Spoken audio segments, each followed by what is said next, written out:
Hello everyone and welcome.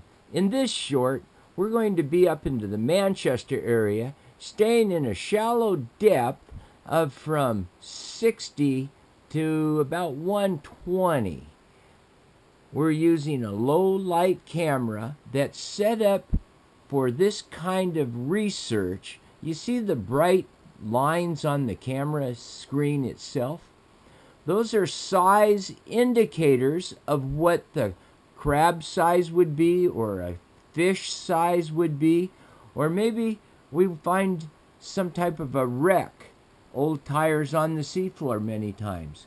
What size is it? Well, these lines are real good in showing you that. It's important that when you're out on the water and you're running that gear along the shoreline, you want to make sure that everything is running at the right speed, because when you start hitting these shallower areas in that 90 down into the 80, 70, even to the 60-foot level, the bottom contour, it stays pretty flat, but this is what it looks like.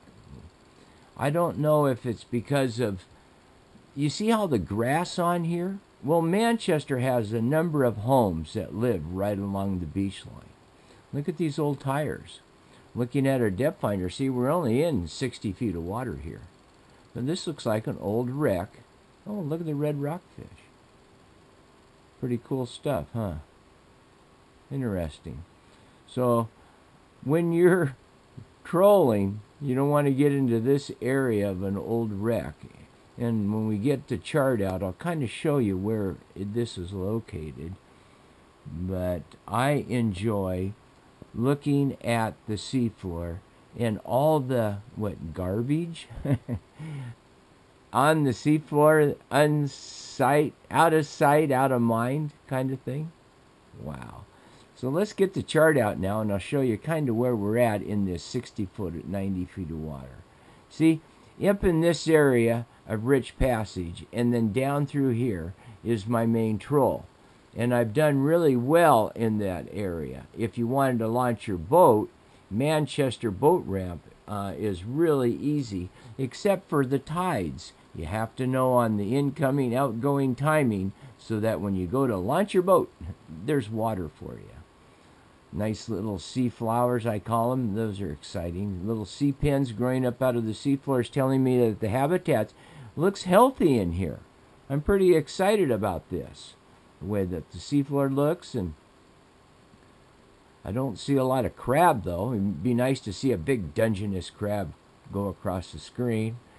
Manchester in this area has been famous for crabbing, and if I flip over the book and get you into the Southworth area out of Manchester, we've done well in here too, and the bottom pretty much stays the same in all of these areas. Yeah, I enjoy taking a look at this area again. It's important that you understand what the bottom looks like. Look at that now. Is that a cement block? It looks like it. We're back in a garbage area again. And there's a brand new pier in Harper that's been built. And if you like to do squidding, Harper Pier is a perfect place to squid.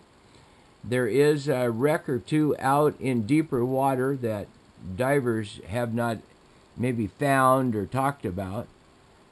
And in this area in particular, it's exciting to see what you fly up into. Now, that looked like an old hose, but I don't know what you would think. The starfish, looking at the screen, if I paused it, just by what I say, it was about 20 inches from side to side. The little round dots in the center of the screen, that'll give me a 6-inch size. The two larger ones across can, depending upon where I'm shooting at, give me about a 4-foot range. If you've just joined us for the first time, I'd like to welcome you to TMK Film. And thank you, a big thank you for we hit the 1,000 subscriber mark. And that's a big deal for me. because you never know what people want to see or learn or anything like that. So it's kind of a guesswork job on my side.